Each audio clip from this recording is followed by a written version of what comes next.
అందరూ ఎలా ఉన్నారు? బాగా ప్రాక్టీస్ చేస్తున్నారు కదా? అయితే లాస్ట్ క్లాస్‌లో నేను మీకు జతి అలంకారాల గురించి క్లియర్‌గా ఎక్స్‌ప్లెయిన్ చేశాను కదా! ఇవాల్టి క్లాస్‌లో మనము అలంకారాలు నేర్చుకుందాము. మొదటి 2 అలంకారాలు నేర్చుకుందాము. ఫస్ట్‌ది ఏకతాళము, రెండోది రూపక తాళము. సో, ఇవాల్టి క్లాస్‌లో మనము ఏకతాళము, అలాగే రూపక తాళం అలంకారాలు మనం నేర్చుకోబోతున్నాము. స్టార్ట్ చేద్దామా? ముందుగా ఏకతాళము. सा री गा मा री गा मा पा गा मा पा दा मा पा दा नी पा दा नी सा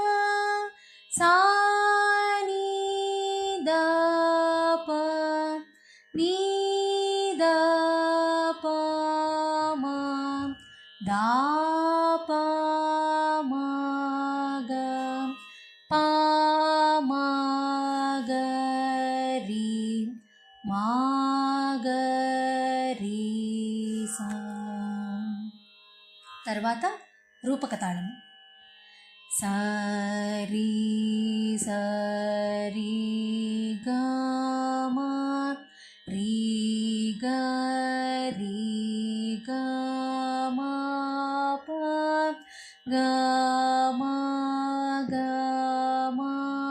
పా దా మా పా పా దా నీ పా దా పా దా నీ సా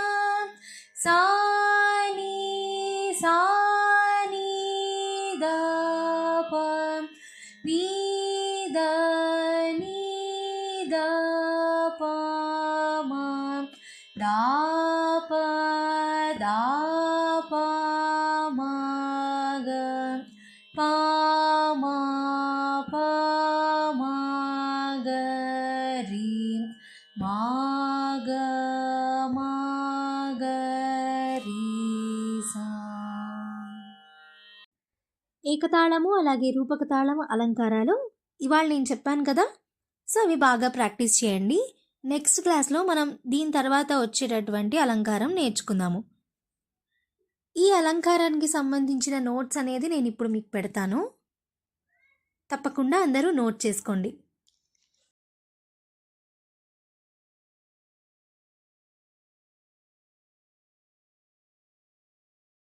ఈ వీడియో కనుక మీకు నచ్చినట్టయితే లైక్ చేయండి, షేర్ చేయండి, కామెంట్ చేయండి. అలాగే ఇలాంటి మరెన్నో వీడియోస్ కోసం గాయత్రీస్ ట్యూన్స్ అండ్ టేల్స్ ఛానల్కి సబ్స్క్రైబ్ చేసుకోండి.